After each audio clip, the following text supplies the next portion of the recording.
की चुनौती सुनकर सम्राट जोर से हंस पड़ा और बोला, आप जानती हैं मिसेस सिंघानिया, सबसे बड़ी गलती आपने कहाँ की है। एक तो आपने मुझे कमजोर समझने की भूल कर दी, ऊपर से आपने मेरे ही घर डार्ट विला में आकर मुझे बेवकूफ बनाया। बताओ, क्या आपको ऐसी हरकत करनी चाहिए थी? कम से कम आपको मेरा बैकग्राउंड तो जान लेना चाहिए था, मेरी रेपुटेशन का ख्याल कर लेना चाहिए था। अब बताओ, लोग क्या कहेंगे कि एक मामूली सी लड़की ने सम्राट ब्लैक डेविल को बेवकूफ बना दिया। आप जानती हैं, आपकी वजह से मेरी कितनी रेपुटेशन खराब हो गई है। अब उसका मुआवजा तो आपको देना ही होगा। ये कहते हुए सम्राट ने आस्था को बेहद खतरनाक नजरों से देखा। आस्था गुस्से से दांत खींचते हुए बोली, अपनी हद में रहो सम्राट, अगर तुमने मुझ पर अपनी गंदी परछाई भी डाली तो मैं तुम्हारे टुकड़े टुकड़े कर दूंगी। वो पूरी तरह गुस्से में दहाड़ते हुए बोली। तभी सम्राट मुस्कुराते हुए बोला, ओह, मुझे तो पता ही नहीं था मिसेस अरमान सिंघानिया को इतना गुस्सा भी आता है। क्या आस्था सम्राट के पागलपन से बच पाएगी? जानने के लिए बने रहिए दोस्तों और सुनते रहिए पॉकेट एफएम पर तेरे इश्क में। सम्राट मुस्कुराते हुए बोला, ओह, मुझे तो पता ही नहीं था मिसेस अरमान सिंघानिया को इतना गुस्सा भी आता है। आप जानती हैं, जब मैंने आपको पहली बार देखा था, आपकी फाइटिंग स्किल देखकर मैं पूरी तरह से आप पर फिदा हो गया था। और ऊपर से आपकी ये खूबसूरती, क्या बताऊं, जब भी मैं आपको देखता हूं तो मेरा दिल करता है कि बस आपको देखता ही रहूं। उफ, ये कहते हुए सम्राट बेहद घटिया लग रहा था। आस्था ने तुरंत गुस्से में अपना चेहरा दूसरी तरफ फेर लिया और जमीन पर थूक दिया। ये देखकर सम्राट के अंदर जैसे आग भड़क उठी। वो तुरंत आस्था के सामने आकर खड़ा हो गया और बोला, ओह, तो आप ऐसे बिहेव करेंगी मिसेस सिंघानिया? आपको इस तरह से थूकना नहीं चाहिए। अरे, मैं तो आपसे प्यार मोहब्बत की बातें कर रहा हूँ, मैं आपके साथ कोई जबरदस्ती थोड़ी ना कर रहा हूँ। और वैसे भी गलती तो आपकी ही है ना। आप खुद मेरे डार्क विला में चली आई थी, मुझे लगा था कि आप प्यार से मेरे करीब आएंगी, लेकिन मुझे क्या पता था कि आप द ग्रेट अरमान सिंघानिया की बीवी निकलेंगी। तब तो आप अपनी मर्जी से मेरे करीब नहीं आएंगी, लेकिन हाँ, मुझे आपको अपने करीब लाने के लिए थोड़ा जोर तो लगाना पड़ेगा ना। ये सुनकर आस्था का चेहरा गुस्से से लाल हो गया। वो दांत भींचते हुए बोली, अपनी हद में रहो सम्राट, मुझसे इस तरह की बदतमीजी से बात करने की कोशिश मत करना, वरना मेरे पति तुम्हारे इतने टुकड़े करेंगे कि तुम्हें खुद समझ नहीं आएगा कि तुम्हारा अंत कहां से शुरू हुआ और कहां खत्म। जैसे ही आस्था ने दबंग अंदाज में सम्राट को धमकी दी, सम्राट तुरंत ही अपने दोनों हाथ हिलाते हुए नकली डर का चेहरा बनाकर बोला, ओह, मैं तो बहुत डर गया मिसेस सिंघानिया, देखो ना कितना डर गया हूं। आप तो बिल्कुल वैसे ही बात कर रही हैं जैसे कोई लेडी दबंग हो और मैं कोई सड़क छाप गुंडा। ये कहते हुए वो फिल्मी अंदाज में अजीब सा मुंह बनाने लगा। सम्राट की ये हरकत देखकर आस्था पूरी तरह से गुस्से से भर गई थी। उसका बस चलता तो वो उसी वक्त उसके हाथ खोलकर सम्राट का गला दबा देती, लेकिन तभी अचानक दरवाजा एक तेज आवाज के साथ खुला। जिस कमरे में हल्की हल्की अंधेरी रोशनी थी और बीच में कुर्सी से बंधी हुई आस्था बैठी थी, उसके चेहरे पर थकान थी, लेकिन आंखों में अब भी वही आग जल रही थी। तभी ऊंची हील्स की आवाज गूंजती हुई अंदर आई। चक चक। दरवाजे पर खड़ी थी संजना। उसके होंठों पर एक अजीब सी मुस्कान थी और आंखों में वही पुरानी चालाकी और जहर भरा हुआ था। उसके पीछे खड़ा था सम्राट, जो बस चुपचाप ये सारा नजारा देख रहा था। संजना धीरे धीरे चलते हुए आस्था के सामने आकर रुकी। उसने झुककर आस्था की छुट्टी को अपनी उंगलियों से ऊपर उठाया और ताना मारते हुए बोली, कैसा लग रहा है आस्था, सब कुछ होकर यहाँ इस हालत में बैठना? आस्था ने जैसे ही ऊपर देखा, उसकी आंखें एक पल के लिए फैल गईं। संजना, तुम? एक पल के लिए उसे यकीन ही नहीं हुआ, लेकिन अगले ही पल उसकी आंखों में हैरानी की जगह गुस्सा भर गया। उसने दांत भींचते हुए पूरी नफरत के साथ कहा, मैंने तो सपने में भी नहीं सोचा था कि तू अपनी नफरत में इतनी नीचे गिर जाएगी, कि इस सम्राट जैसे घटिया इंसान के साथ हाथ मिला लेगी। कमरे में एक पल के लिए सन्नाटा छा गया। संजना के चेहरे की मुस्कान और गहरी हो गई, जबकि सम्राट की आंखों में खतरनाक चमक उभर आई। खेल अब खुलकर सामने आ चुका था। कमरे में तनाव इतना गहरा था कि सांस लेना भी भारी लग रहा था। संजना की आंखों में अब सिर्फ नफरत थी, काली, गहरी और खतरनाक। वो धीरे धीरे आस्था के चारों ओर घूमते हुए अपने जहर भरे शब्द उगलने लगी। तुमसे नफरत करते करते आस्था, मैंने अपनी इज्जत तक दांव पर लगा दी। उसकी आवाज में दर्द नहीं बल्कि पागलपन था। लेकिन जानती हो मैं अब तक जिंदा क्यों हूँ? वो आस्था के बिल्कुल करीब आकर झुकी, क्योंकि मैं तुम्हें बर्बाद होते हुए देखना चाहती हूँ। मैं तुम्हारे पति को तुम्हारे लिए तड़पते हुए देखना चाहती हूँ। उसकी मुस्कान और भी डरावनी हो गई। सोचो कितना मजा आएगा ना जब तुम मजबूर होगी और तुम्हारा अरमान बस देखता रह जाएगा। बस ये सुनना था कि आस्था का सब्र टूट गया। उसने गुस्से से दहाड़ते हुए कहा, अपनी हद में रह संजना, वरना यही अभी मैं तेरा गला दबा दूंगी। उसकी आंखों में आग जल रही थी और हाथ बंधे होने के बावजूद उसकी पूरी शख्सियत खतरा बन चुकी थी। तभी अचानक कमरे में एक जोरदार ठहाका गूंजा। सम्राट हंस रहा था। वो धीरे धीरे आगे बढ़ा। उसकी आंखों में खतरनाक चमक थी। बस बस आस्था, उसने ताली बजाते हुए कहा, इतना गुस्सा करने की कोई जरूरत नहीं है। वो आस्था के सामने आकर खड़ा हो गया और ठंडी मुस्कान के साथ बोला, संजना जो कह रही है वो बिल्कुल सही कह रही है। उसकी आवाज में घमंड और पागलपन साफ झलक रहा था। अब खेल शुरू हुआ है और इस बार तुम्हें सिर्फ हारना है। कमरे का माहौल और भी खतरनाक हो चुका था। सम्राट ने आस्था को बेहद गंदी और घिनौनी नजरों से देखा। उसकी आंखों में हवस और पागलपन साफ झलक रहा था। वो धीरे धीरे उसके करीब आया और एक खतरनाक मुस्कान के साथ बोला, जानती हो आस्था, कितना मजा आएगा उस दिन। उसने जोर देकर कहा, जब तुम्हारा अरमान तुम्हारे सामने बेबस खड़ा होगा और मैं। वो बातों को जानबूझकर अधूरा छोड़ते हुए इशारों में ही अपनी नीच सोच जाहिर करने लगा। उसकी आवाज में इतनी गंदगी थी कि शब्दों से ज्यादा उसका इरादा ही सब कुछ बता रहा था। संजना एक तरफ खड़ी ये सब सुन रही थी। उसके चेहरे पर एक मक्कारी भरी मुस्कान थी, जैसे उसे इस सब में अजीब सा सुकून मिल रहा हो। लेकिन दूसरी ओर आस्था का गुस्सा अब अपने चरम पर पहुंच चुका था। उसकी आंखें खून की तरह लाल हो चुकी थी। वो पूरी ताकत से अपने बंधनों को तोड़ने की कोशिश करते हुए दहाड़ी, बस बहुत हो गया सम्राट, अगर मैंने खुद को छुड़ा लिया ना तो तुझे तेरी औकात याद दिला दूंगी। उसकी आवाज में ऐसा क्रोध था कि एक पल के लिए माहौल तक कांप उठा। संजना ने आस्था के गुस्से को देखकर एक तिरछी मुस्कान दी और धीरे धीरे उसके करीब आकर बोली, ओह इतना गुस्सा। वो हल्के से हंस पड़ी। जरा संभाल कर आस्था, अगर अपनी सारी एनर्जी यहीं वेस्ट कर दोगी तो आगे क्या करोगी? उसकी बातों में साफ जहर था। वैसे भी तुम्हारा अरमान तो अभी तक तुम्हारे लिए तड़प रहा होगा, है ना? संजना ने झुककर आस्था के कान के पास फुसफुसाया, मैं जानती हूँ तुम दोनों एक दूसरे से कितना प्यार करते हो और यही चीज तो सबसे ज्यादा तोड़ती है। आस्था की मुट्ठियां बंध चुकी थी। उसकी आंखों में आग और तेज हो गई थी। संजना ने फिर सीधा होकर उसकी ओर देखा और ठंडी आवाज में बोली, और हाँ, तुम्हें क्या लगता है हम इतने बेवकूफ हैं कि तुम्हारे हाथ खोल देंगे? उसने हल्का सा सिर हिलाया। नहीं आस्था, हम अच्छी तरह जानते हैं कि तुम क्या कर सकती हो और तुम्हारा अरमान तुम्हारे लिए किस हद तक जा सकता है। कमरे में फिर वही भारी सन्नाटा छा गया। आस्था का गुस्सा अब खामोश नहीं रहने वाला था। तभी सम्राट धीरे धीरे आस्था की ओर अपने हाथ बढ़ाने लगा। उसकी आंखों में वही गंदी मंशा साफ झलक रही थी, लेकिन इससे पहले कि वो उसे छू पाता, आस्था गुस्से से दहाड़ उठी। रुक जा सम्राट। उसकी आवाज इतनी तेज और खतरनाक थी कि एक पल के लिए खुद सम्राट भी ठिठक गया। आस्था ने अपनी बंधी हुई मुट्ठियां कसते हुए कहा, मुझे छूने की गलती मत करना, अभी भी मौका है, संभल जा। अगर जिंदा रहना चाहता है तो यहीं रुक जा। उसकी आंखों में ऐसा खौफनाक आत्मविश्वास था कि माहौल तक भारी हो गया। फिर उसने अपनी नजरें सीधा संजना पर टिकाई और गुस्से से बोली, और तुम संजना, एक बात कान खोलकर सुन लो, उसकी आवाज अब धीमी थी, लेकिन हर शब्द में खौफ था। जब बात मेरी आती है ना, तो मेरा पति किसी की हद, किसी की पहचान कुछ नहीं देखता। एक पल के लिए कमरे में सन्नाटा छा गया। आस्था की आंखों में अपने अरमान के लिए पूरा विश्वास छलक रहा था। शायद तुमने अभी तक उसका वो चेहरा नहीं देखा जो सिर्फ मेरे लिए बाहर आता है, उसने दांत खींचते हुए कहा। और जिस दिन तुमने वो चेहरा देख लिया ना, उस दिन तुम दोनों के पास पछताने का भी वक्त नहीं बचेगा।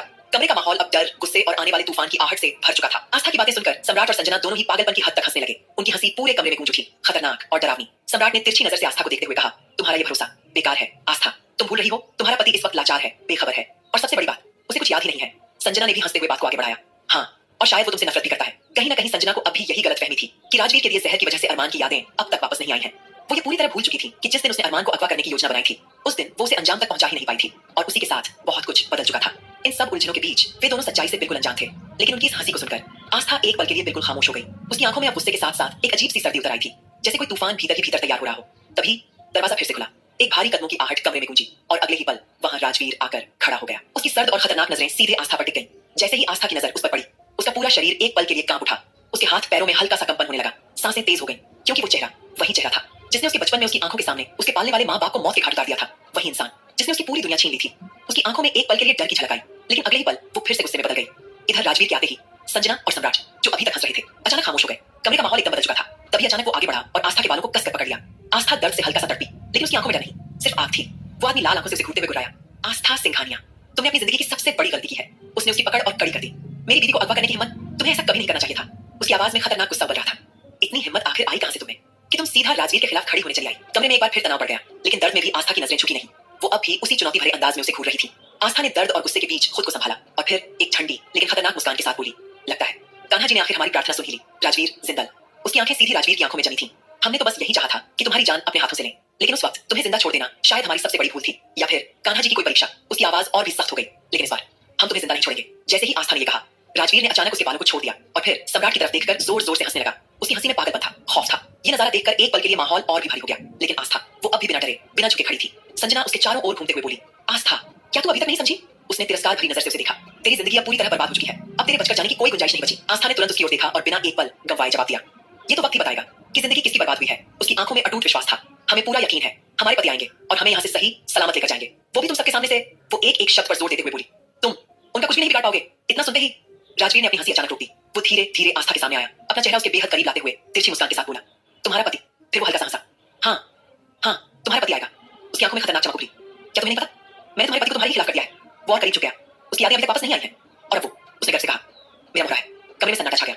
राजवीर की आवाज गूंज उठी, मैं जो दिखाऊंगा वही देखेगा, मैं जो कहूंगा वही मानेगा।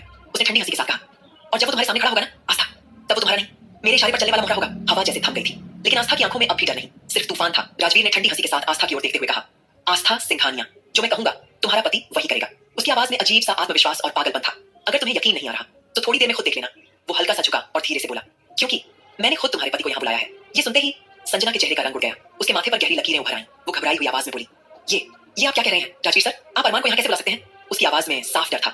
अगर वो सच में यहाँ आ गया और उसने सब कुछ खत्म कर दिया तो आपको ऐसी गलती नहीं करनी चाहिए थी। वो लगभग चीख पड़ी, आपने बहुत बड़ी गलती कर दी है राजवीर सिंह जी, आपको ऐसा नहीं करना चाहिए था। बस ये सुनना था कि राजवीर का चेहरा एकदम बदल गया। उसकी आंखों में पागलपन भड़क उठा। क्या वाकई अरमान बदल चुका है और वो राजवीर के इशारे पर चलेगा? क्या आस्था की उम्मीद पूरी तरह से टूट जाएगी? क्या अरमान आस्था की जगह राजवीर का साथ देगा? जानने के लिए बने रहिए दोस्तों और सुनते रहिए पॉकेट एफएम पर तेरे इश्क में। संजना लगभग चीख पड़ी, आपने बहुत बड़ी गलती कर दी है राजवीर सिंह जी, आपको ऐसा नहीं करना चाहिए था। बस ये सुनना था कि राजवीर का चेहरा एकदम बदल गया। अगले ही पल छटाक उसने संजना के गाल पर एक जोरदार तमाचा जड़ दिया। संजना लड़खड़ाकर गिरते गिरते बची, लेकिन इससे पहले कि वो संभल पाती, राजवीर ने उसकी गर्दन कसकर पकड़ ली और उसे ऊपर की तरफ खींचते हुए दबाने लगा। बहुत बोलने लगी हो तुम, वो गुर्राया। संजना की सांसें अटकने लगी, उसका चेहरा लाल पड़ गया, आंखें बाहर निकलने लगी और उसकी आवाज गले में ही घुटकर रह गई। उसकी जान जैसे हालत में अटक गई थी। यह नजारा देखकर आस्था एक पल के लिए सन्न रह गई। उसकी आंखों में पहली बार डर की झलक उभरी, क्योंकि उसने राजवीर का यह बेरहम रूप पहले भी देखा था और वो जानती थी कि वो किस हद तक जा सकता है। वहीं दूसरी ओर सम्राट बस खड़ा था। वो अपनी गर्दन तिरछी करके होंठों पर हल्की सी मुस्कान लिए ये सब देख रहा था, जैसे ये सब उसके लिए कोई खेल हो। कमरे में अब सिर्फ संजना की घुटती हुई सांसों की आवाज गूंज रही थी और हवा में मौत की सिहरन फैल चुकी थी। लेकिन तभी सम्राट ने गर्दन तिरछी करके संजना को देखा और फिर ठंडी नजर से राजवीर की ओर देखते हुए बोला, थोड़ा और दबाव बढ़ाओ। उसकी आवाज में अजीब सी सर्दी थी। ऐसे नहीं, हाँ थोड़ा और जोर से, जल्दी खत्म होगी। फिर उसने हल्की सी मुस्कान के साथ कहा, एक काम करो, दोनों हाथों से पकड़ो, तभी जल्दी गर्दन टूटेगी। सम्राट को इस तरह किसी की जान लेने का तरीका बताते देखकर आस्था की आंखें हैरानी से फैल गईं। वो मन ही मन बुदबुदाई, ये लोग कितने ज्यादा सनकी हैं, अपने ही साथी को मारने के लिए ऐसे गाइड कर रहे हैं। और जबकि संजना इन्हीं लोगों का साथ दे रही थी। उधर संजना की सांसें टूट रही थी, लेकिन उसी हालत में टूटती हुई आवाज में वो बोली, माँ मार दो मुझे। उसकी आंखों में अब भी वही पागलपन था, लेकिन मैं अपनी आंखों के सामने आस्था और अरमान को बर्बाद होते देखना चाहती हूँ। उसने मुश्किल से शब्द पूरे किए, उन्हें एक दूसरे से अलग होते देखना चाहती हूँ। उसकी सांसें और तेज टूटने लगी। उसके बाद चाहो तो मेरी जान ले लेना। उसकी ये बातें सुनकर आस्था पूरी तरह सन्न रह गई। वो बस उसे देखती रह गई। आखिर इतनी नफरत, बचपन से लेकर आज तक आस्था ने उसके साथ कभी कुछ गलत नहीं किया था, फिर भी संजना के दिल में उसके लिए सिर्फ नफरत ही थी, और वो भी इस हद तक। कमरे में कुछ पल के लिए अजीब सी खामोशी छा गई। फिर अचानक राजवीर ने झटके से संजना को छोड़ दिया। संजना नीचे गिरते गिरते बची और जोर जोर से लंबी लंबी सांसें लेने लगी, जैसे अभी अभी मौत के मुख से बाहर आई हो। कमरे का माहौल अब और भी भारी हो चुका था। राजवीर के संजना को छोड़ते ही वो जोर जोर से सांसें लेने लगी। उसकी हालत अभी भी संभली नहीं थी। उधर सम्राट ने एक अजीब सी खींच और पागलपन भरी हंसी के साथ कहा, गुरुजी, ये क्या किया आपने? मार ही देते उसे। कितना मजा आ रहा था उसकी सांस धीरे धीरे टूटते हुए देखना। उसकी आंखों में सनक साफ झलक रही थी। ये सुनकर संजना ने लाल आंखों से सम्राट को घूरा, लेकिन अभी उसकी हालत ऐसी नहीं थी कि वो कुछ बोल सके। तभी राजवीर ने सम्राट की ओर देखा और ठंडी आवाज में कहा, किसे मारना है और क्या करना है ये मैं तय करूंगा। फिर वो थोड़ा झुककर बोला, अब मेरी बात ध्यान से सुनो। उसकी आवाज में हुक्म था। आस्था सिंघानिया।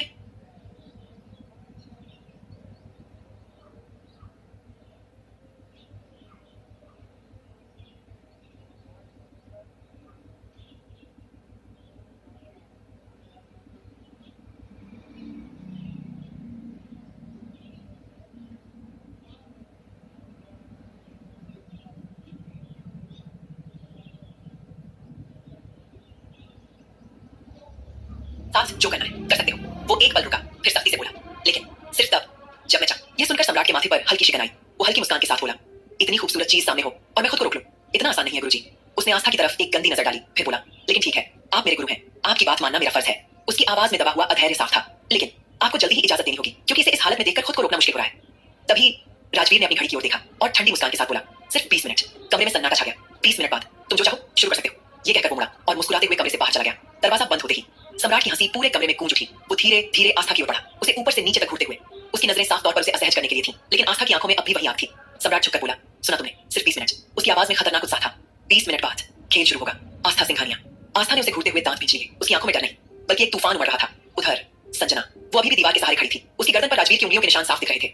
सांसें अब भी भारी थीं, लेकिन उसके चेहरे पर एक अजीब सी बेशर्म और सन की मुस्कान फैल चुकी थी, जैसे वो इस सबको अपनी आंखों से होते हुए देखना चाहती हो।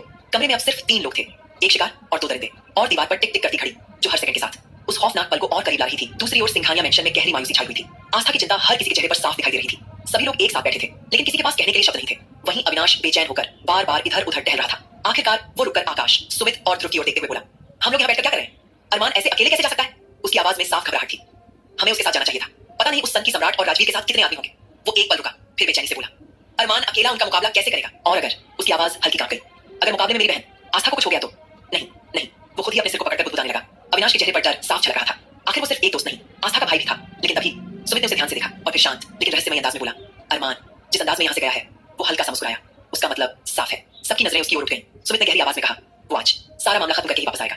कमरे में एक अजीब सी खामोशी छा गई, लेकिन इस बार उस खामोशी में डर के साथ साथ एक उम्मीद भी थी। नानी माँ ने भी भारी दिल के साथ कहा, हमें अपने दामाद जी पर पूरा भरोसा है। वो हमारे घर की बेटी को कुछ नहीं होने देंगे। आस्था को सही सलामत लेकर ही आएंगे। उनकी आवाज में विश्वास था, लेकिन आंखों में छुपा डर साफ दिखाई दे रहा था। तभी अबीर सिंह राठौर अचानक खड़ा हो गया। उसके चेहरे पर गुस्सा और बेचैनी साफ झलक रही थी। वो तेज आवाज में बोला, आखिर आप लोगों ने क्या लगा रखा है? अरमान सिंघानिया यहाँ से गया है, वो भी अकेला। उसने सबकी ओर घूर कर देखा, एक भी सिक्योरिटी गार्ड साथ लेकर नहीं गया। आखिरकार वो कोई भगवान नहीं है, इंसान है। उसकी आवाज और ऊंची हो गई, उसे भी चोट लग सकती है, वो भी मर सकता है, उसे भी खत्म किया जा सकता है। कमरे में सन्नाटा छा गया। अबीर ने गहरी सांस ली और फिर छनक कर बोला, हम इस तरह हाथ पर हाथ रखकर नहीं बैठ सकते। उसकी मुठ्ठियां भींच चुकी थीं। हमें भी उसके साथ जाना चाहिए अभी। उसकी बातों में सिर्फ गुस्सा नहीं था, बल्कि आस्था के लिए छुपा हुआ जुनून भी साफ झलक रहा था। तभी वंशिका जल्दी से आगे बढ़ी और बोली, हमने मारिया दीदी और टाइगर भैया को सारी बातें बता दी हैं। वो लोग बस आते ही होंगे। उसकी आवाज में हल्की सी उम्मीद झलक रही थी, अब वही हमारी मदद कर सकते हैं। मारिया दीदी को टेक्नोलॉजी में महारत हासिल है। वो थोड़ा संभल कर बोली, वो जरूर राजवीर और सम्राट का ठिकाना पता लगा सकती है। उसकी बात सुनते ही सबके चेहरों पर हल्की सी उम्मीद लौट आई, क्योंकि अब मामला सिर्फ ताकत का नहीं था। और तभी बाहर से एक तेज आवाज गूंजी, जेट के रुकने की आवाज। सबकी नजरें एक साथ दरवाजे की ओर उठ गईं। कुछ ही सेकंड में दरवाजा खुला और अंदर दाखिल हुए टाइगर और मारिया। दोनों का अंदाज पहले से भी ज्यादा पावरफुल था। टाइगर की आंखों में खामोश गुस्सा जल रहा था, ऐसा गुस्सा जो किसी भी वक्त तूफान बन सकता था। वहीं मारिया के चेहरे पर सख्ती थी, लेकिन उसकी आंखों में तेज और आत्मविश्वास साफ झलक रहा था। जैसे ही वे अंदर आए, कमरे का माहौल बदल गया। जहां कुछ देर पहले डर और बेचैनी थी, अब वहां एक अजीब सी ताकत और उम्मीद महसूस हो रही थी। टाइगर ने बिना समय गंवाए सबकी ओर देखा और भारी आवाज में बोला, कहां है अरमान? उसकी आवाज में बेचैनी नहीं, सीधा एक्शन लेने का इरादा था। वहीं मारिया ने तुरंत अपनी नजरें चारों ओर दौड़ाई, जैसे वो पहले से ही हालात को समझने लगी हो। खेल अब और बड़ा होने वाला था। टाइगर और मारिया के आते ही पूरे हॉल का माहौल बदल गया। मारिया ने अपनी ठंडी तेज नजरों से एक एक करके सबको देखा, जैसे वो बिना कुछ कहे ही हर किसी की हालत पड़ रही हो। वहीं टाइगर, उसके चेहरे पर गुस्सा साफ दिख रहा था, लेकिन उससे कहीं ज्यादा चिंता उसकी आंखों में थी। जैसे ही उसे पूरी सच्चाई पता चली, उसने अपने दांत खींच लिए और गुस्से में बोला, मैंने किंग को पहले ही कहा था। उसकी आवाज भारी हो गई, जब तक ये राजवीर का मामला खत्म नहीं होता मुझे यहाँ से जाने मत दो। उसने मुट्ठियां कस लीं, लेकिन उन्होंने मेरी एक नहीं सुनी। एक पल के लिए उसने अपनी आंखें बंद की, जैसे खुद को काबू में कर रहा हो। फिर उसने धीमी लेकिन दर्द भरी आवाज में कहा, किंग हमेशा अकेले ही सब कुछ झेलते हैं, हर बार। उसकी आंखों में साफ दिख रहा था, यह सिर्फ वफादारी नहीं थी, यह सम्मान, लगाव और जान देने वाली वफादारी थी। वहीं मारिया ने धीरे से टाइगर के कंधे पर हाथ रखा। उसकी आवाज शांत थी, लेकिन अंदर छुपी चिंता साफ महसूस हो रही थी। किंग कोई आम इंसान नहीं है, उसने सबकी ओर देखते हुए कहा, वो सिर्फ हमारा किंग नहीं, हमारी ताकत है। उसकी आंखों में भरोसा था, लेकिन इसका मतलब ये नहीं कि हम उसे अकेला छोड़ दें। फिर उसने गहरी सांस ली और दृढ़ता से बोली, इस बार हम उसके साथ खड़े रहेंगे, चाहे कुछ भी हो जाए। कमरे में अब डर नहीं था, सिर्फ एक ही चीज थी, अपने किंग को बचाने और दुश्मनों को खत्म करने का इरादा। तभी नानी माँ खुद को रोक नहीं पाई। वो जल्दी जल्दी मारिया की ओर बढ़ी और उसके सिर पर हाथ फेरते हुए लगभग रोते हुए बोली, बेटा कुछ तो करो। उनकी आवाज कांप रही थी। वो क्या कहते हैं, वो कंप्यूटर जो भी है तुम्हारे पास, उसे देखो ना, मेरी गोली कहाँ है। उनकी आंखों से आंसू बहने लगे। पता लगाओ बेटा, कहाँ ले गया वो नीचे से, मेरी बच्ची ठीक तो है ना। नानी माँ की हालत देखकर वहां मौजूद हर कोई भावुक हो गया। मारिया ने तुरंत उनका हाथ थाम लिया। उसकी आवाज शांत थी लेकिन भरोसे से भरी। आप चिंता मत कीजिए नानी माँ, उसने हल्का सा सिर झुकाकर कहा, मैं अभी पता लगाती हूँ क्वीन कहाँ है। फिर वो तुरंत एक्टिव हो गई। उसने अपने बैग से लैपटॉप निकाला, कुछ ही सेकंड में सिस्टम ऑन किया। उसकी उंगलियां तेजी से कीबोर्ड पर चलने लगी। स्क्रीन पर एक के बाद एक डेटा खुलने लगा। Location tracking, surveillance feed, network signal. Maria पूरी फोकस के साथ काम कर रही थी। कमरे में पूरी तरह सन्नाटा था। हर किसी की नजर बस उसी स्क्रीन पर टिकी थी, क्योंकि अब उम्मीद की आखिरी डोर मारिया के हाथ में थी। मारिया की उंगलियां तेजी से कंप्यूटर पर चल रही थी। स्क्रीन पर एक के बाद एक डेटा खुलता जा रहा था। तभी आकाश, सुमित, ध्रुव, अविनाश और अबीर सिंह राठौर भी आकर उसके आसपास खड़े हो गए। हर किसी की नजर सिर्फ स्क्रीन पर टिकी थी। वहीं टाइगर थोड़ी दूरी पर खड़ा सब कुछ देख रहा था। उसकी मुट्ठियां इतनी कस चुकी थीं कि नसें तक उभर आई थीं। अगर उस वक्त उसके बस में होता तो वो खुद जाकर सम्राट और राजवीर की गर्दन मरोड़ देता। आखिरकार अरमान उसके लिए सिर्फ एक बॉस नहीं था, वो उसका किंग था और अपने किंग पर आई जरा सी तकलीफ भी वो बर्दाश्त नहीं कर सकता था। तभी अचानक मारिया की उंगलियां रुक गईं। उसने स्क्रीन पर नजरें टिकाईं और अगले ही पल उसकी आंखों में हल्की चमक आ गई। वो तुरंत मुड़ी और सबकी ओर देखते हुए बोली, लोकेशन मिल गई। एक पल का सन्नाटा, फिर उसने साफ और दृढ़ आवाज में कहा, किंग और क्वीन दोनों का पता चल चुका है। ये सुनते ही सबके चेहरे पर जैसे जान लौट आई। राहत, गुस्सा और एक नई उम्मीद सब एक साथ नजर आने लगे। वहीं अबीर सिंह राठौर ने दांत पीसते हुए तुरंत कहा, जल्दी लोकेशन दो। उसकी आंखों में आग चल रही थी। हम सब अभी वहीं जाएंगे। अब इंतजार खत्म हो चुका था। शिकारियों का झुंड अपने शिकार की तरफ बढ़ने वाला था। तभी दादाजी आगे बढ़े। उनकी उम्र भले ही ढल चुकी थी, लेकिन आंखों में आज भी वही हिम्मत और तेज था। उन्होंने दृढ़ आवाज में कहा, हम भी तुम्हारे साथ चलेंगे। अपने बच्चों को हम अकेला नहीं जाने देंगे। उनके पास ही अभिमान भी खड़े हो गए। उन्होंने खुद को संभालते हुए लेकिन पूरे हौसले के साथ कहा, अपने बेटे बहू को बचाने के लिए अगर जान भी देनी पड़ी तो पीछे नहीं हटेंगे। उनकी बातों ने पूरे माहौल में जोश भर दिया। क्या सभी लोग जाकर आस्था अरमान की मदद कर पाएंगे या उनके लिए मुश्किलें बढ़ा देंगे? खुद किसी ट्रैक में आगे की स्टोरी के लिए बने रहिए दोस्तों, और सुनते रहिए पॉकेट एफएम पर तेरे इश्क में। दादाजी आगे बढ़े। उनकी उम्र भले ही ढल चुकी थी, लेकिन आंखों में आज भी वही हिम्मत और तेज था। उन्होंने दृढ़ आवाज में कहा, हम भी तुम्हारे साथ चलेंगे। अपने बच्चों को हम अकेला नहीं जाने देंगे। उनके पास ही अभिमान भी खड़े हो गए। उन्होंने खुद को संभालते हुए लेकिन पूरे हौसले के साथ कहा, अपने बेटे बहू को बचाने के लिए अगर जान भी देनी पड़ी तो पीछे नहीं हटेंगे। तभी राधिका, वंशिका और रौनक भी आगे आ गए। वंशिका ने गुस्से से भरी आवाज में कहा, हम भी चलेंगे। इस बार हम उन्हें बिल्कुल नहीं छोड़ेंगे। राधिका ने भी सिर हिलाते हुए उनका साथ दिया। अब ये लड़ाई सिर्फ आस्था की नहीं, हम सबकी है। मनोज जी और सीमा जी भी खुद को रोक नहीं पाए। मनोज जी ने आगे बढ़कर कहा, इस लड़ाई में हम भी तुम्हारे साथ हैं। अब बहुत हो चुका। सीमा जी की आंखों में आंसू थे, लेकिन आवाज में हिम्मत। इस बार हम सब मिलकर अपनी बेटी को वापस लाएंगे। पूरा परिवार एकजुट होकर खड़ा हो चुका था। हर किसी के चेहरे पर एक ही भाव था, गुस्सा, दर्द और अपनों को बचाने का अडिग इरादा। लेकिन तभी प्रियंका अचानक रोते हुए आगे आई। उसकी हालत बिखरी हुई थी। वो कांपती आवाज में बोली, मैं चली जाती हूँ उनके पास। सबकी नजरें उसकी ओर मुड़ गईं। वो लोग इतनी आसानी से आस्था को नहीं छोड़ेंगे। मुझे उस सन की राजवीर के पास जाने दो। उसकी आवाज टूट रही थी। हो सकता है मेरे जाने से वो आस्था को छोड़ दे, सब ठीक हो जाए। ये कहते ही वो फूट फूट कर रो पड़ी। लेकिन नानी माँ तुरंत उसके पास आई और उसका चेहरा अपने हाथों में लेकर सख्ती से बोली, नहीं बच्चा। उनकी आवाज में प्यार भी था और आदेश भी। तू कहीं नहीं जाएगी, हम तुझे भी खोने का खतरा नहीं उठा सकते। उन्होंने सबकी ओर देखा और फिर दृढ़ता से कहा, इस बार हम किसी को भी अपना परिवार बर्बाद करने नहीं देंगे। उनकी आंखों में आग थी। हम सब जाएंगे और मिलकर सामना करेंगे। कमरे में मौजूद हर इंसान अब एक ही सोच के साथ खड़ा था, इस बार ये जंग साथ लड़ी जाएगी। लेकिन तभी अविनाश ने सबको रोकते हुए हाथ आगे बढ़ाया और गंभीर आवाज में बोला, प्लीज आप सब हमारी बात समझिए। उसने खासकर लड़कियों की तरफ देखते हुए कहा, इस बार कोई भी लेडी हमारे साथ नहीं जाएगी। कमरे में एकदम सन्नाटा छा गया। अविनाश ने आगे कहा, वहां हालात कैसे होंगे हमें खुद नहीं पता। हम किसी की भी जान खतरे में डालकर ये रिस्क नहीं ले सकते। उसकी आवाज सख्त थी, लेकिन चिंता साफ झलक रही थी। सिर्फ हम लोग जाएंगे, आप सब यहीं रहेंगे। फिर उसने थोड़ा नरम होकर कहा, और वैसे भी रश्मि जी अभी हॉस्पिटल से आई हैं, उनका ख्याल रखना अभी सबसे ज्यादा जरूरी है। उसने चारों ओर देखा, अगर आप सब भी वहां चले जाओगे तो यहाँ उनका ध्यान कौन रखेगा? नानी माँ की आंखें भर आईं। वो भावुक होकर बोली, बेटा हम अपनी आंखों से अपनी गोरी को सही सलामत देखना चाहते हैं। हमारा दिल बहुत घबरा रहा है। उनकी आवाज कांप रही थी। अविनाश तुरंत उनके पास गया और उनका हाथ थामकर धीरे से बोला, फिक्र मत कीजिए नानी माँ। उसकी आवाज में भरोसा था, हम सब जा रहे हैं और सब ठीक करके ही वापस आएंगे। फिर उसने हल्की मुस्कान के साथ कहा, आप बस यहीं रहकर कान्हा जी से प्रार्थना कीजिए। उसने एक बार फिर सबकी ओर देखा और सभी लड़कियां यहीं रहेंगी। हम सब वहां जाएंगे। अब फैसला हो चुका था। हर कोई मजबूरी में ही सही, लेकिन इस बात को मान गया। उधर अविनाश, अबीर, आकाश, सुमित, ध्रुव, टाइगर और बाकी सभी लड़के मारिया द्वारा दी गई लोकेशन की ओर जाने की तैयारी करने लगे। हवा में एक ही एहसास था, अब टकराव तय है। उधर दूसरी ओर सम्राट की नजरें लगातार आस्था पर टिकी हुई थी। वो उसे ऐसे घूर रहा था जैसे कोई शिकारी अपने शिकार को देखता है। उसकी हर हरकत, हर कदम आस्था को भीतर तक असहज कर रहा था। आस्था को एक अजीब सी घिन और बेचैनी महसूस हो रही थी। उसका दिल जोर जोर से धड़क रहा था, लेकिन उसके चेहरे पर अब भी वही सख्ती थी। सम्राट धीरे धीरे उसके आसपास घूमने लगा, जैसे उसे मानसिक तौर पर तोड़ने की कोशिश कर रहा हो। डर लग रहा है, उसने तिरछी मुस्कान के साथ पूछा। लेकिन आस्था ने तुरंत अपनी नजरें उठाई और उसे घूरते हुए बोली, तुझसे कभी नहीं। उसकी आवाज में डर नहीं, सिर्फ नफरत थी। अंदर से भले ही उसे बेचैनी महसूस हो रही थी, लेकिन उसने अपने डर को अपने चेहरे पर आने नहीं दिया, क्योंकि वो जानती थी ये लड़ाई सिर्फ ताकत की नहीं, हौसले की भी है। सम्राट जैसे पूरी तरह पागलपन में जा चुका था। वो बार बार अपनी कलाई पर बंधी खड़ी देख रहा था, जैसे हर सेकंड का इंतजार उसे और बेकाबू बना रहा हो। उसने खतरनाक मुस्कान के साथ आस्था की ओर देखते हुए कहा, देख रही हो आस्था सिंघानिया, सिर्फ 10 मिनट बचे हैं। उसकी आवाज में अजीब सी सनक थी। 10 मिनट बाद खेल शुरू होने वाला है।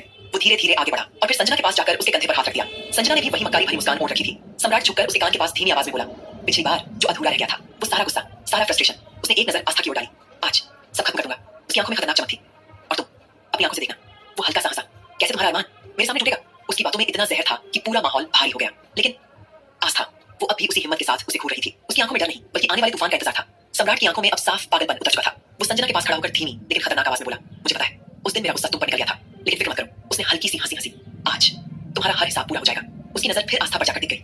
आज मैं इसके हर घमंड को तोड़ दूंगा, इसका मान सम्मान, इसका अभिमान सब खत्म कर दूंगा। उसकी आवाज और भारी हो गई और सबसे खास बात, वो धीरे धीरे आस्था के सामने आकर खड़ा हो गया। ये मेरे सबसे बड़े दुश्मन की बीवी है, अरमान सिंघानिया की बीवी। उसने गर्दन तिरछी करके आस्था को घूरा और दुश्मन को हराने से भी ज्यादा मजा उसे अंदर से तोड़ने में आता है। ये कहते हुए वो अपनी कलाई की घड़ी पर नजर डालने लगा। चिक चिक, उसने धीमी आवाज में गिनना शुरू किया। देखा, वक्त खत्म हो रहा है। 7 मिनट, अब 6 मिनट, अब 5 मिनट। हर सेकंड के साथ उसकी आवाज और डरावनी होती जा रही थी। वो आस्था के बेहद करीब आकर रुक गया। लेकिन आस्था, वो अब भी अडिग खड़ी थी। उसकी आंखों में घिन थी, गुस्सा था, लेकिन डर नहीं। उसने सम्राट की आंखों में देखते हुए धीमी लेकिन ठोस आवाज में कहा, तू जितना नीचे गिर सकता है गिर जा। उसके होठों पर हल्की सी कड़वी मुस्कान आई, क्योंकि तेरी कहानी यहीं खत्म होने वाली है। आस्था की आंखों में इस वक्त डर की परछाई साफ दिखाई दे रही थी और सम्राट को उसकी आंखों में ऐसा डर देखकर एक अलग ही स्तर की खुशी महसूस हो रही थी। अभी तक आस्था पूरी मजबूती से सम्राट के सामने खड़ी थी, लेकिन अब उसकी आंखों में डर देखकर उसे एक अजीब सा सुकून मिल रहा था। उसे लग रहा था कि शायद अरमान सिंघानिया की बीवी को डरते देखने का उसका सपना अधूरा ही रह जाएगा। लेकिन अब उसकी वही ख्वाहिश पूरी होती नजर आ रही थी। सम्राट ने अचानक आस्था के कंधे पर हाथ रख दिया और हल्का सा दबाया। वह उसके मुंह से दर्द भरी आवाज सुनना चाहता था, लेकिन आस्था की तरफ से कोई प्रतिक्रिया नहीं आई। उसे देखकर सम्राट हल्का सा हंसा और फिर बोला, आस्था, अरमान सिंघानिया, सच में बहुत मजा आने वाला है। मैं तुम्हें इस तरह तोड़ूंगा कि तुम खुद को संभाल भी नहीं पाओगी। मैं उस वक्त को देखना चाहता हूँ जब तुम डरोगी, जब तुम्हारी आंखों में ये हिम्मत नहीं, सिर्फ डर होगा। वह थोड़ा झुककर धीमी लेकिन खतरनाक आवाज में बोला, मैं तुमसे आज वादा करता हूँ, अब तक जो भी हुआ उसके बाद तुम्हारे लिए ये सबसे दर्द भरा अनुभव होने वाला है। और तुम जानती हो मेरे साथ खेलना कितना भारी पड़ता है। वह लगातार बोल रहा था। आज तक न जाने कितनी ही लड़कियां मेरे पेट पर आई हैं, लेकिन आज तक तुम्हारे जैसी खूबसूरत लड़की कभी नहीं आई। सच में आस्था सिंघानिया, तुम्हारे साथ कितना मजा आएगा। और वैसे भी जब तुम अरमान के साथ होती हो तो किस तरह से मीठी मीठी सिसकी अपने मुंह से निकालती हो, वो सारी चीजें मैंने अपनी आंखों से देखी हैं। याद है ना, बालकनी में जब तुम्हारा पति तुम्हें प्यार कर रहा था, मैंने सब कुछ देखा था। सच में आस्था सिंघानिया, तुम्हारा वो शर्माना, तुम्हारा वो गालों का लाल होना अभी तक मेरी आंखों के सामने से गया ही नहीं है। सम्राट ने बड़े ही घटियापन से कहा था। अब तो आस्था का शक यकीन में बदल चुका था। जिस तरीके से बालकनी में खड़ी होकर उसे एहसास हो रहा था मानो कोई उसे देख रहा हो, तो अब उसे सब कुछ समझ में आ चुका था कि वही सन की सम्राट उस वक्त वहां घूर रहा था। वरना बालकनी में और कौन हो सकता था, क्योंकि अरमान ने आस्था को वहीं से प्यार करना शुरू किया था और ये सारी चीजें सम्राट देख चुका था। अब तो आस्था के होश उड़ चुके थे। वो समझ चुकी थी कि सम्राट ने उस पर वर्षों से नजर रखी हुई थी और वो केवल सही मौके की तलाश में था। और सही मौका उसे मिला रश्मि दीदी के वेलकम के वक्त, जिस वक्त घर में हंसी खुशी का माहौल था और ढोल नगाड़ों की आवाज में उसकी आवाज दब कर रह गई थी और किसी ने भी उस पर ध्यान नहीं दिया था। इसी वजह से सम्राट को उसे अगवा करने का मौका मिल चुका था। लेकिन आस्था बेसब्री से अपने हाथों की हथकड़ियों को खोलने तोड़ने की लगातार कोशिश कर रही थी, पर सम्राट के चंगुल से वो किसी भी तरीके से खुद को छुड़ा नहीं पा रही थी। हाथ छुड़ाने की कोशिश में उसके हाथों पर गहरे गहरे लाल निशान तक पड़ चुके थे, लेकिन उसका गुस्सा और उसकी आंखों में भरी नफरत बिल्कुल भी कम नहीं हो रही थी। वहीं सम्राट लालची नजरों से बार बार आस्था को देखते हुए बोला था, आस्था सिंघानिया, देखो ना, केवल 2 मिनट रह गए हैं। 2 मिनट बाद हमारा कार्यक्रम शुरू होगा। डोंट वरी, तुम्हारे हाथ में खोल दूंगा, लेकिन अपना काम पूरा करने के बाद, क्योंकि मैं जानता हूँ मैंने जिसे अगवा किया है वो शेर की शेरनी है और एक जख्मी शेरनी कितनी खतरनाक होती है मुझसे भला कौन जान सकता है। और मैं शेरनी का शिकार करने के बाद ही तुम्हें खोलूंगा, तब तक तुम्हें ऐसे ही रहना होगा। वो हंसते हुए आगे बोला, और हाँ, वादा करता हूँ जैसे ही मैं तुम्हारा शिकार करूंगा उसके बाद एक बार तुम्हारे हाथ खोलकर भी तुम्हारा शिकार करूंगा, क्योंकि मैं देखना चाहता हूँ कि एक बार शिकार होने के बाद दूसरी बार तुम मुझे रोकती हो या फिर मुझे और बढ़ावा देती हो। उसकी फिक्र मत करो, इतनी खुशी दूंगा, इतनी खुशी जो तुम्हें अरमान सिंघानिया भी कभी नहीं दे पाया होगा। ये कहते हुए सम्राट बेहद घटिया लग रहा था। वहीं सजना मुस्कुराते हुए सारा दृश्य देख रही थी। हालांकि उसके चेहरे पर राजवीर की वजह से दर्द के निशान मौजूद थे, लेकिन फिर भी वो सम्राट की ऐसी बातें आस्था के लिए सुनकर अंदर ही अंदर काफी ज्यादा खुश हो रही थी। उसका बस चलता तो वो खुद ही आस्था के करीब जाकर उसे और तड़पते हुए देखती। आखिर क्या रंग लाएगी संजना की बेपनाह नफरत आस्था के लिए? जानने के लिए बने रहिए दोस्तों और सुनते रहिए पॉकेट एफएम पर देश में। फिलहाल तो सम्राट की बदतमीजी भरी बातें सुनकर कहीं ना कहीं संजना को बहुत ही ज्यादा अच्छा लग रहा था, क्योंकि वो आस्था के लिए वैसे ही दिल में जलन रखती थी और उसे इस तरह बेइज्जत होते हुए देखना चाहती थी। और आज तो उसकी मानो मुरादें पूरी हो रही थी। फिलहाल तभी सम्राट अचानक मुस्कुराते हुए बोला था, हमारी दूरी मिटने में अभी 1 मिनट बाकी है। अब जैसे ही संजना ने ये सुना, उसके चेहरे पर एक बड़ी सी मुस्कुराहट आ गई और कहीं ना कहीं उसने तुरंत अपना फोन निकाल लिया था ताकि वो इस प्रेशियस मोमेंट को अपने फोन में कैद कर सके और आस्था की इज्जत तार तार होते हुए वो अपने कैमरे में कैद कर सके। वहीं आस्था का दिल अचानक जोर जोर से धड़कने लगा था और उसे अचानक किसी अपने के वहां होने का एहसास होने लगा था और उसके चेहरे पर एक छोटी सी मुस्कुराहट आ गई। अब जैसे ही सम्राट ने आस्था के चेहरे की मुस्कुराहट देखी, उसके माथे पर बल पड़ गए। वो आस्था को घूरते हुए बोला था, चाहिए क्या मैडम, आजकल के हालात में भी मुस्कुरा रही हो? मुझे तो लगा था कि मैं तुम्हें टच करने की कोशिश करूंगा तो तुम रोगी, गिड़गिड़ाओगी या फिर मुझसे भीख मांगोगी कि मैं तुम्हें ना छूं, लेकिन लगता है कि तुम्हें मैं पसंद आ गया हूं। तुम मेरे व्यक्तित्व पर, मेरी स्मार्टनेस पर मरती हो और शायद इसीलिए तुम्हारे चेहरे पर मुस्कुराहट आ गई है। चले, ऐसा है तो और भी अच्छी बात है। वैसे भी एक राज की बात बताऊं मिसेस सिंघानिया, जब मैंने तुम्हें पहली बार देखा था, पहली बार किसी लड़की के लिए मन में ये ख्याल आया था कि वो अपनी मर्जी से मेरे साथ शामिल हो और जो भी मैं उसके साथ करूं उसमें वो मेरा पूरा पूरा साथ दे। लेकिन जब मुझे पता चला कि असल में तुम कौन हो, तुम सोच नहीं सकती कि मेरा दिल कितने टुकड़ों में टूटा।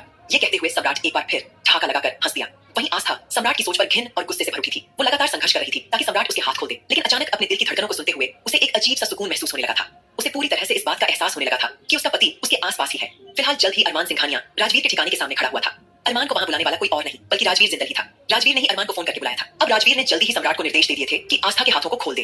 हालांकि सम्राट का ऐसा करने का कोई इरादा नहीं था, लेकिन राजवीर के निर्देशों को फॉलो करना उसके लिए जरूरी था। था। बिना देर किए उसने फटाफट आस्था के हाथ खोल दिए थे और तब राजवीर ने सम्राट को ऑर्डर दिया था, जो भी तुम्हें उसके साथ करना है शुरू कर सकते हो, और याद रखना ऐसा दिखना चाहिए मानो कि वो भी तुम्हें इंटरेस्टेड हो।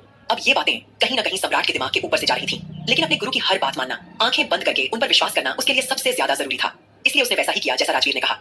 वहीं संजना उस पल के लिए थोड़ा सा साइड में छिप गई थी, क्योंकि राजवीर ने पहले ही कह दिया था कि संजना किसी को दिखाई नहीं देनी चाहिए। अब फिलहाल अरमान सिंघानिया को सामने देखकर राजवीर तुरंत आगे बढ़ा और उसने अरमान को गले लगा लिया। वो बोला था, अरे ये क्या अरमान, मैं तो तुम्हारा कब से इंतजार कर रहा था। तुम जानते हो तुम मेरे सबसे फेवरेट चेले हो और मैं जानता हूँ कि तुम मेरी हर एक बात मानते हो, मेरी हर एक बात का अनुसरण करते हो। लेकिन अगर तुम आज यहाँ आए हो तो मैंने तुम्हें एक खास मकसद से बुलाया है। कम ऑन, पहले आओ, वेलकम, ड्रिंक लो। ये कहते हुए राजवीर ने अपने पावरफुल ड्रिंक का गिलास अरमान के हाथों में थमा दिया और उसे पीने के लिए कहा। अरमान ने एक गहरी सांस ली और ड्रिंक अपने होठों से लगा ली। वहीं राजवीर के चेहरे पर एक खतरनाक मुस्कुराहट थी और वो मन ही मन बोला था, अब जो मैं तुम्हें दिखाऊंगा तुम्हें वही दिखाई देगा। तभी राजवीर ने अरमान के चारों तरफ चक्कर लगाना शुरू कर दिया और बोला, तुम जानते हो बचपन से लेकर आज तक जो कुछ भी मैंने तुम्हें सिखाया, तुमने सब कुछ बहुत अच्छे तरीके से सीखा है। सबसे ज्यादा पावरफुल तुमने खून करना सीखा। बड़े ही बेरहमी तरीके से तुम लोगों को मारते हो, उनका खून करते हो, और वाकई तुम्हारी यही बात तुम्हें सबसे ज्यादा अलग बनाती है, इनफैक्ट सम्राट से भी ज्यादा बेहतर बनाती है। लेकिन तुम एक जगह पीछे रह गए अरमान, तुम एक जगह पीछे रह गए। अब ये सुनकर सब हैरान रह गए। अरमान की आंखें लाल हो गईं और वो गुस्से से राजवीर को देखते हुए बोला, आप ऐसा कैसे कह सकते हैं, मैं पीछे कैसे रह सकता हूँ, कैसे? तभी अचानक राजवीर ने अरमान को बड़ी ही अजीब नजरों से देखा और उसके कानों में सरगोशी करते हुए बोला, तुम एक औरत को नहीं संभाल पाए और मैंने तुम्हें पहले ही बताया था कि अपनी पसंदीदा औरत को किस तरह संभाल कर रखना है। इस तरह से संभालते हैं कि किसी की परछाई तक उसे छू ना पाए। लेकिन यहाँ तुमने गलती कर दी। यहाँ तुम अपनी पसंदीदा औरत को संभाल कर नहीं रख पाए। तुमने अपनी पसंदीदा औरत को यूं ही खुला छोड़ दिया और उसे सारी तरह की आजादी दे दी। तुम्हें ऐसा नहीं करना चाहिए था अरमान, ऐसा नहीं करना चाहिए था। कहीं ना कहीं ये हरकत करके तुमने खुद को कमतर साबित कर दिया। अब जैसे ही राजवीर ने इस तरह की बातें करनी शुरू की, वैसे ही उसने और भी तीखे अंदाज में बोलना शुरू कर दिया। अरमान ने अचानक अपना सिर पकड़ लिया था। वहीं राजवीर के चेहरे पर एक रहस्यमयी मुस्कुराहट थी। वो मन ही मन बोला था, तुम्हें थोड़ा और पागल होना होगा अरमान, तुम्हें और थोड़ा पागल होना होगा। आज मैं तुम्हारे अंदर का सारा पागलपन, सारा जानवरपन देखना चाहता हूँ, क्योंकि जब तक तुम्हारे अंदर का जानवरपन और पागलपन बाहर नहीं आएगा तो तब तक मुझे वो कैसे मिलेगा जो मैं चाहता हूँ। कहीं ना कहीं मेरा इंतकाम आज पूरी तरह से पूरा हो जाएगा। अब तुम्हें वही करना होगा जो मैं चाहता हूँ, उसे देखने के लिए मैं पूरी तरह से इस वक्त बेताब हूँ, और जब तक वो काम पूरा नहीं होगा मैं सुकून से मर भी नहीं पाऊंगा। वहीं दूसरी ओर सभी लड़कियों को छोड़कर बाकी सभी लड़के मारिया के बताए हुए लोकेशन की ओर रवाना हो चुके थे। लेकिन नानी माँ, वंशिका, रौनक और राधिका सबके चेहरे पूरी तरह से शोक और चिंता में डूबे हुए थे, क्योंकि उनके अपने वहां जा चुके थे। लेकिन नानी माँ को तो आस्था की हालत की सबसे ज्यादा चिंता हो रही थी। तभी वंशिका अचानक आंखों में आंसू लेकर नानी माँ को देखते हुए बोली, नानी माँ, आपको उनकी बात नहीं माननी चाहिए थी। हमें बिल्कुल भी यहाँ रुकना ठीक नहीं लग रहा है। वैसे भी हमें अरमान भैया ने मार्शल आर्ट से लेकर हर चीज सिखाई है। हम कैपेबल हैं, हम किसी का भी मुकाबला कर सकते हैं। हम उनकी कमजोरी नहीं ताकत बन सकते थे, लेकिन वो लोग हमें कमजोर समझकर लेकर नहीं गए। नानी माँ, आप अभी कुछ कीजिए, हमारा बिल्कुल भी यहाँ दिल नहीं लग रहा है। दिल कर रहा है कि बस दौड़कर उनके पास चले जाएं। नानी माँ थोड़ी देर के लिए मिनी अस्पताल की ओर देखते हुए बोली, लेकिन बेटा, रश्मि यहाँ मौजूद है। रश्मि के पास किसी न किसी का होना बहुत ज्यादा जरूरी है। तभी सीमा और प्रियंका दोनों आगे आईं और नानी माँ को देखकर बोली, आप कैसी बातें कर रही हैं माँ जी, हम है ना यहाँ पर। हम रश्मि बेटी का अपनी जान से भी ज्यादा ध्यान रखेंगे, और वैसे भी यहाँ इतनी सारी सिक्योरिटी है कि किसी तरह की कोई परेशानी हो ही नहीं सकती। सिंघानिया मेंशन में तो कोई आ भी नहीं सकता। तभी नानी माँ अचानक अपनी साड़ी का पल्लू अपनी कमर में खोसते हुए बोली, तुम बिल्कुल सही कह रही हो वंशिका, इस तरह हाथ पर हाथ रखकर नहीं बैठ सकते, और वैसे भी हमारी गोरी को हमारी जरूरत है। तुम जानती हो, गांव में जब भी कोई हमारी गोरी को परेशान करता था तो हम लाठी से उसे ऐसा सीधा करते थे कि मजाल जो कोई हमारी गोरी की तरफ आंख उठाकर भी देख सके। अब नानी माँ ने जल्दी ही अपना भयंकर रूप धारण कर लिया था। उन्होंने साड़ी का पल्लू कमर में कसकर बांधा और तुरंत अपनी लाठी उठा ली। फिर राधिका, वंशिका और रौनक की ओर देखते हुए बोली, चलो हमारे साथ, आज हम जाकर उनकी ईंटें हिला देंगे और उन्हें बता देंगे कि हम भी किसी से कम नहीं हैं। हम उन्हें दिखाएंगे कि हम क्या कर सकते हैं। ये बोलकर नानी माँ ने सबके अंदर हौसला भर दिया। वहीं एंजल तुरंत ही एक एक गन हाथ में लेकर वहां आ गई। एंजल बोली, मुझे ज्यादा मार्शल आर्ट तो नहीं आता, लेकिन गन चलाना बहुत अच्छी तरह आता है, तो मैं भी आप लोगों के साथ चलूंगी। एंजल की बात सुनकर सभी के चेहरे पर आत्मविश्वास झलक उठा। अब सारी जिम्मेदारी सीमा, प्रियंका और मनोज जी को सौंपकर वे लोग सीधे मारिया की लोकेशन, जिसे वंशिका पहले ही देख चुकी थी, उसे फॉलो करने के लिए निकल पड़े। वहीं रश्मि काफी देर तक सोती रही थी। अब जैसे ही उसकी नींद खुली, उसने देखा कि सीमा जी और प्रियंका उसकी आंखों के सामने मौजूद थी। सीमा जी ने दिल से फैसला कर लिया था कि वे रश्मि को कोई शिकायत का मौका नहीं देंगी। रश्मि ने प्रियंका को देखकर हल्की सी मुस्कुराहट अपने चेहरे पर सजाई और उसकी ओर देखते हुए पूछा, तुम ठीक तो हो ना प्रियंका? प्रियंका ने मायूसी से अपना गर्दन हिलाकर हाँ कहा। तब रश्मि ने बड़े ही स्नेह से प्रियंका का हाथ अपने हाथों में लेते हुए कहा, तुम्हें बिल्कुल भी परेशान होने की कोई जरूरत नहीं है। ऊपर वाले ने तुम्हें एक नई जिंदगी दी है और अब तुम्हें इस जिंदगी को जीने के बारे में सोचना चाहिए। सारी पुरानी बातों को भूल जाना चाहिए। मुझे पूरी उम्मीद है कि तुम बहुत जल्दी अपनी जिंदगी की नई शुरुआत करोगी। फिलहाल तभी रश्मि ने अपने आसपास देखा और नानी माँ, रौनक व बाकी लोगों को अपने पास न पाकर थोड़ा चौंकते हुए बोली, मामी जी, बाकी सब कहाँ हैं? अभी तक मुझसे मिलने क्यों नहीं आए? तब सीमा जी ने मायूसी से प्रियंका की ओर देखा, क्योंकि इस वक्त वे दोनों समझ रही थीं कि उसे पूरा सच नहीं बताया जा सकता। लेकिन सीमा जी को खामोश देखकर रश्मि के मन में शंका घर कर गई और वो बोली, क्या हुआ है? आप मुझसे कुछ छिपा क्यों रही हैं? तभी सीमा जी ने गहरी सांस ली और बोली, रश्मि बेटा, तुम्हें परेशान होने की कोई जरूरत नहीं है। नानी माँ सभी लड़कियों को लेकर किसी जरूरी काम से गई हैं और सभी लड़के भी कुछ काम से गए हैं। हम तुम्हें अभी नहीं बता सकते, क्योंकि अगर हमने बता दिया तो उनका सरप्राइज खराब हो जाएगा। वो लोग तुम्हारे लिए कुछ स्पेशल करना चाहते हैं। रश्मि के माथे पर पल पड़ गए। वो थोड़ा सा हैरान होते हुए बोली थी, ये तो अच्छा हमारा वेलकम हुआ है, स्वागत हुआ है, इससे बड़ा और सरप्राइज क्या हो सकता है?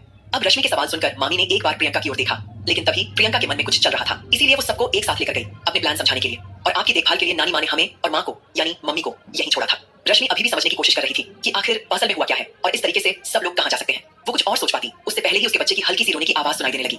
ये सुनकर रश्मि के चेहरे पर छोटी सी मुस्कुराहट आ गई। सीमा जी आगे बढ़ी, बच्चे को गोद में लिया और रश्मि को सहारा देकर बिठाते हुए बोली, बेटा, आपको बैठकर ही इसे फीड करना होगा। डॉक्टर ने साफ कहा है, आप लेटकर इसे फीड नहीं करा सकती। आप सुन रही है ना? तब रश्मि ने अपनी पलकें झटका दी। वहीं प्रियंका ने तुरंत अपनी मम्मी की ओर देखकर कहा, आप शायद भूल रही हैं मम्मी कि ये खुद एक डॉक्टर है, उन्हें ये बात अच्छी तरह से पता है। रश्मि मुस्कुरा दे और बोली थी, अभी फिलहाल मैं एक डॉक्टर नहीं बल्कि एक माँ हूँ, सिर्फ और सिर्फ एक माँ। क्या सीमा और प्रियंका आस्था के अगवा होने का सच रश्मि से छुपा पाएंगे? जानने के लिए बने रहिए दोस्तों और सुनते रहेंगे तेरे इश्क में। लेकिन रश्मि के मन की उलझन बिल्कुल भी कम नहीं हुई थी। बेबी को फीड करते हुए वह एक बार फिर से सीमा जी को देखकर बोली, आप कम से कम नानी माँ को तो बुला दीजिए। मामी जी, हमें बिल्कुल भी उनके बिना अच्छा नहीं लग रहा है। आखिर यह नई जिंदगी उनकी वजह से ही तो हमें मिली है। अगर वह वक्त पर हमारी सिचुएशन का अंदाजा नहीं लगाती तो न जाने क्या हो जाता। यह सुनकर सीमा जी एक पल के लिए प्रियंका को देखने लगी। तब प्रियंका जल्दी से बोली, अरे दीदी, हमने आपको बताया ना, वह आपके लिए कुछ सरप्राइज प्लान करने के लिए गए हैं और अगर हम उनके सरप्राइज के बारे में आपको बता देंगे तो उन्हें बुरा लगेगा। और वैसे भी रश्मि दीदी, उन्होंने हमें यह जिम्मेदारी दी है, प्लीज उसे पूरी होने दीजिए ना। वहीं रश्मि हल्का सा मुस्कुराती हुई बोली, हम अच्छी तरह से जानते हैं कि वह लोग क्या सोच रहे होंगे, लेकिन उन्हें हमारे लिए कुछ भी करने की जरूरत नहीं है। बस उनका आशीर्वाद हमारे पास रहे, यही हमारे लिए सबसे ज्यादा इंपॉर्टेंट है। यह कहते हुए प्रियंका रश्मि के लिए कुछ खाने को लाई और बोली, आप बिल्कुल फिक्र मत कीजिए, सब लोग शाम तक आ जाएंगे और अभी आप बहुत गहरी नींद में सोई हुई थी। वंशिका ने जो दवाई दी थी वह भी आपको दे दी गई है। उसके बाद आप फिर गहरी नींद में सो जाएंगी और जब आप सोकर उठेंगी तो पूरा परिवार आपकी आंखों के सामने होगा। कहीं ना कहीं दोनों माँ बेटी ने सिचुएशन को संभालते हुए रश्मि को बिना कुछ पता लगे उसकी केयर करनी शुरू कर दी थी। वहीं दूसरी ओर अब देर न करते हुए मारिया, टाइगर और पूरी गैंग राजवीर जिंदल के ठिकाने पर पहुंच चुकी थी। वहां पहुंचकर धीरे धीरे सभी ने इस बात की तहकीकात कर ली थी कि अरमान अंदर ही मौजूद है, क्योंकि उन्हें अरमान एक ऐसी खास जगह से दिखाई दे गया था जहां से वह साफ नजर आ रहा था। अब अरमान को वहां देखकर कहीं ना कहीं सबके दिमाग में एक ही बात आई, इसका मतलब साफ है, सब कुछ यही हो रहा है। हमें सबसे पहले अंदर की सिक्योरिटी चेक करनी होगी और यह देखना होगा कि आस्था सुरक्षित है या नहीं, उसके बाद ही हम अगला कदम उठाएंगे। तभी अविनाश बोला, मेरी गोरी को कुछ नहीं होना चाहिए, चाहे कितना भी वक्त लग जाए, लेकिन वह सुरक्षित होनी चाहिए। लेकिन गोरी कहीं दिखाई क्यों नहीं दे रही? सब लोग दूरबीन से अंदर का नजारा देख रहे थे, लेकिन उनका ध्यान अचानक अरमान पर गया जो अपना सिर पकड़कर बैठा हुआ था। अरमान को इस हालत में देखकर सभी के माथे पर बल पड़ गए। कोई बोला, अरमान भाई, सबके सामने इस तरह सिर पकड़कर क्यों बैठे हैं? आखिर ऐसा क्या हो गया? वह तो इतनी उम्मीद और गुस्से के साथ निकले थे कि आज ही राजवीर को खत्म कर देंगे, लेकिन यहाँ आकर वह इस तरह क्यों बैठ गए? तभी अबीर सिंह राठौड़ मुंह पिचकाते हुए बोला, अरे मैं तो पहले से जानता था, अपने उस पागल गुरु के सामने वह सिर्फ उसका चेला ही रहेगा, उससे ज्यादा कुछ नहीं। इस चक्कर में वह यह भी भूल गया कि आस्था उनके कब्जे में है। लेकिन तभी अचानक आहान की सांस अटक गई और वह घबराते हुए बोला, आस्था भाभी, वह वहां दूसरे साइड पर है और उनके साथ सम्राट है। जैसे ही आहान ने यह कहा, सभी के माथे पर पसीना आ गया। सभी हैरान रह गए कि आस्था इस तरह सम्राट के साथ कैसे हो सकती है। लेकिन जैसे ही उन्होंने पूरा दृश्य देखा, तब तक सम्राट आस्था के हाथ खोल चुका था और अपने गुरु के आदेश के मुताबिक वह आस्था के करीब आने की कोशिश कर रहा था, मानो उससे प्यार जताने की कोशिश कर रहा हो। लेकिन आस्था जैसे ही आजाद हुई, वह एक जंगली बिल्ली की तरह उस पर टूट पड़ी। उसने सम्राट को मारना शुरू कर दिया। जहां भी सम्राट उसे पकड़ने की कोशिश करता, आस्था उसे झटक देती और उस पर लगातार वार करती। अब तो आस्था का खून खौल उठा था। उसने सम्राट के मुंह पर कई जोरदार थप्पड़ जड़ दिए थे। उसकी नाक से खून भी निकलने लगा था। लेकिन हैरानी की बात यह थी कि सम्राट की हंसी बिल्कुल भी कम नहीं हुई थी। वह अपने होठों और चेहरे पर लगे खून को पोंछते हुए बदतमीजी से बोला, कितना भी मार लो, लेकिन आज जो तुम्हें महसूस होने वाला है उसके बारे में तुम सोच भी नहीं सकती। कहीं न कहीं यह देखकर साफ लग रहा था कि सम्राट के दिमाग में कुछ बड़ा और खतरनाक चल रहा है। यह दृश्य देखकर सभी के होश उड़ गए। सम्राट का पागलपन देखकर अविनाश की आंखों में खून उतर आया और वह गुस्से से जलते हुए बोला, मैं सम्राट को अपने हाथों से जान से मार दूंगा। आखिर अरमान का क्या रहा है? मैं और इंतजार नहीं कर सकता। मुझे नहीं लगता कि अरमान कुछ करेगा। अब हमें ही अंदर जाना होगा। वहां मौजूद हर किसी का सब्र अब टूट चुका था। कोई भी खुद को रोक नहीं पा रहा था और फिर सभी एक साथ अंदर घुसने के लिए आगे बढ़ गए। लेकिन अचानक आखिरी में आहान रुक गया। आहान का दिमाग तेजी से चलने लगा था। वह सोचने लगा, अगर राजवीर और सम्राट को आस्था भाभी को अगवा ही करके रखना था तो वह उन्हें अपने डार्क मेंशन में भी रख सकते थे। फिर इस तरह किसी अलग जगह पर लाने की क्या जरूरत थी? और सबसे बड़ी बात, हमें उनकी लोकेशन इतनी आसानी से कैसे मिल गई? और साथ ही साथ अरमान भाई को भी तो उन्होंने खुद फोन करके यहाँ बुलाया है। आखिर उनके दिमाग में चल क्या रहा है? कहीं ना कहीं आहान को अब इस पूरे खेल में कुछ बहुत बड़ा और खतरनाक छिपा हुआ लग रहा था। लेकिन तब तक बाकी सभी लोग आगे बढ़ चुके थे और आहान भी आखिरकार सावधानी के साथ उनके पीछे पीछे आगे बढ़ने लगा। अपनी बंदूक, गन और जो भी हथियार उनके पास थे वह सब लेकर वे लोग आगे बढ़ रहे थे। अब कोई भी बाहर नहीं रुका, सब सीधे अंदर चले गए थे। लेकिन वहीं राजवीर के माथे पर अचानक बल पड़ गए। वह हल्के गुस्से में गुदगुदाया, मैंने सिर्फ यहाँ अरमान सिंघानिया को बुलाया था। इन सब लोगों को अभी यहाँ नहीं आना चाहिए था। अभी मेरा इन लोगों के साथ निपटने का कोई इरादा नहीं था। फिलहाल जैसे ही वे लोग सीधे अरमान के करीब जाने लगे, अचानक सभी एक गैलरी जैसे कमरे को क्रॉस कर रहे थे। उस गैलरी को पार करके ही उन्हें अरमान के पास पहुंचना था। लेकिन अचानक देखते ही देखते उनके सामने एक बड़ी सी दीवार आकर खड़ी हो गई।